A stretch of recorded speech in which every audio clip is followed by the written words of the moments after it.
ನನ್ನೆಲ್ಲ ಪ್ರೀತಿಯ ವೀಕ್ಷಕರಿಗೆ ನಮಸ್ಕಾರ.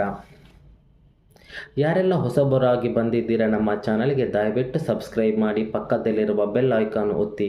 ಪ್ರತಿದಿನ ಇಂತಹ ಸೀರಿಯಲ್ ಕಥೆಗಳನ್ನು ಮೊದಲು ನಮ್ಮ ಚಾನಲಲ್ಲಿ ನೋಡಿ. ನಾಳೆಯ ಸಂಚಿಕೆ ಒಂದು ಭಾವನೆ, ನಂಬಿಕೆ ಮತ್ತು ಸಂಬಂಧಗಳ ಪರೀಕ್ಷೆಯಾಗಲಿದೆ. ವಿವೇಕ್ ಕೊನೆಗೂ ಗೌರಿ ಮಾಡಿದ ತ್ಯಾಗ ಮತ್ತು ಪ್ರತಿಭೆಯ ಸತ್ಯವನ್ನು ಸರಿತಾ ಮುಂದೆ ಹೇಳಿಬಿಡುತ್ತಾನೆ.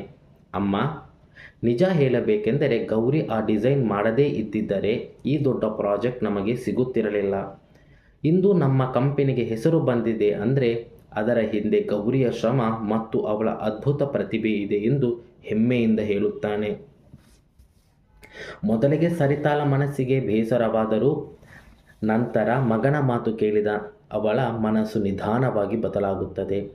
ಗೌರಿಯ ಪ್ರತಿಭೆಯನ್ನು ಒಪ್ಪಿಕೊಳ್ಳುವ ಸರಿತಾ, ಅವಳಿಗೆ ಕೆಲಸ ಕೊಡುವುದರಲ್ಲಿ ನನಗೆ ಯಾವ ವಿರೋಧವೂ ಇಲ್ಲ, ಆದರೆ ಮನೆಯವರಿಗೆ ತಿಳಿಯದೆ ಏನನ್ನೂ ಮಾಡಬಾರದು, ಮನೆಯ ವಿಶ್ವಾಸ ಉಳಿಸಬೇಕು ಎಂದು ಹೇಳುತ್ತಾಳೆ. ಈ ಮಾತು ಕೇಳಿದ ವಿವೇಕ್ಗೆ ನಿರಾಳವಾಗುತ್ತದೆ. ಅಮ್ಮ ಒಪ್ಪಿಕೊಂಡರು, ಈಗ ಗೌರಿ ಖುಷಿಯಾಗುತ್ತಾಳೆ ಎಂಬ ಸಂತೋಷದಿಂದ ಗೌರಿಯ ಬಳಿ ಹೋಗುತ್ತಾನೆ. ಆದರೆ ಅಲ್ಲಿ ಅವನಿಗೆ ದೊಡ್ಡ ನಿರಾಸೆ ಕಾದಿರುತ್ತದೆ. ವಿವೇಕ್ ಸಂತೋಷದಿಂದ ಕೆಲಸದ ವಿಷಯ ಗೌರಿಗೆ ಹೇಳಿದರೂ ಗೌರಿಯ ಮುಖದಲ್ಲಿ ಯಾವುದೇ ಸಂತೋಷ ಕಾಣಿಸುವುದಿಲ್ಲ. ಬದಲಾಗಿ ತುಂಬ ನೋವಿನಿಂದ, ಈ ಕೆಲಸ ನಿಮ್ಮ ಅಮ್ಮ ಒಪ್ಪಿಕೊಂಡಿದ್ದರಿಂದ ಮಾತ್ರ ನನಗೆ ಸಿಗುತ್ತದೆ.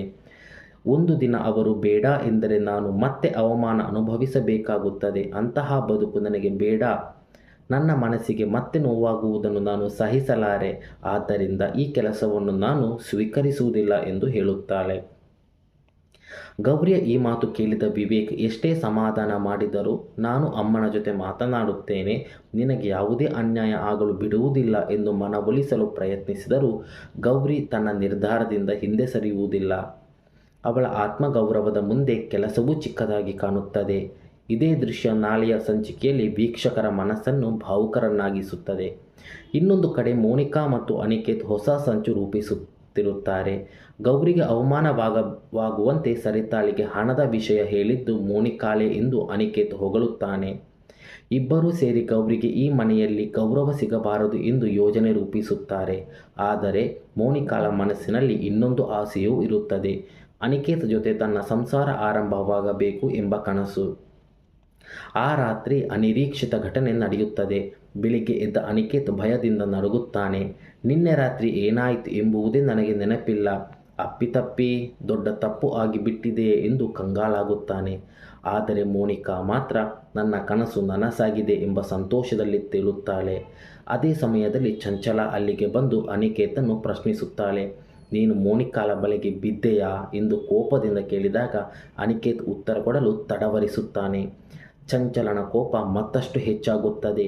ಈಗ ಒಂದು ತಪ್ಪಿನಿಂದ ಅನಿಕೇತ್ ಜೀವನವೇ ಯಾವ ತಿರುವು ಪಡೆಯಲಿದೆ ಎಂಬ ಕುತೂಹಲ ಎಲ್ಲರಲ್ಲೂ ಮೂಡುತ್ತದೆ. ಇನ್ನೊಂದು ದೊಡ್ಡ ಟ್ವಿಸ್ಟ್ ಏನೆಂದರೆ ಮೋನಿಕಾ ತಾನು ಗರ್ಭಿಣಿಯಾಗುತ್ತೇನೆ ಎಂಬ ನಿರೀಕ್ಷೆಯಲ್ಲಿ ಇದ್ದಾಳೆ.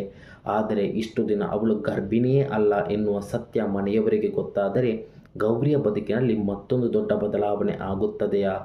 ಮೋನಿಕಾ ಮನೆಯಲ್ಲೇ ಉಳಿಯುತ್ತಾಳಾ ಅಥವಾ ಅವಳ ಎಲ್ಲರ ಸಂಚು ಒಂದೊಂದಾಗಿ ಬಯಲಾಗುತ್ತದೆಯಾ? ಈ ಎಲ್ಲ ಪ್ರಶ್ನೆಗಳಿಗೆ ಉತ್ತರ ನಾಳಿನ ರೋಮಾಂಚನ ಸಂಚಿಕೆಯಲ್ಲಿ ಸಿಗಲಿದೆ. ಆದ್ದರಿಂದ ಈ ಸಂಚಿಕೆಯನ್ನು ತಪ್ಪದೇ ನೋಡಿ. ಧನ್ಯವಾದಗಳು ಸ್ನೇಹಿತರೆ. ಈ ರೀತಿಯ ಸಂಪೂರ್ಣ ಕಥೆಯ ಅಪ್ಡೇಟ್ಗಾಗಿ ನಮ್ಮ ಚಾನಲನ್ನು ಸಬ್ಸ್ಕ್ರೈಬ್ ಮಾಡಿ, ವಿಡಿಯೋಗೆ ಲೈಕ್ ಮಾಡಿ ಮತ್ತು ನಿಮ್ಮ ಅಭಿಪ್ರಾಯವನ್ನು ಕಾಮೆಂಟ್ನಲ್ಲಿ ತಿಳಿಸಿ. ಮುಂದಿನ ವಿಡಿಯೋದೊಂದಿಗೆ ಭೇಟಿಯಾಗೋಣ. ಧನ್ಯವಾದಗಳು.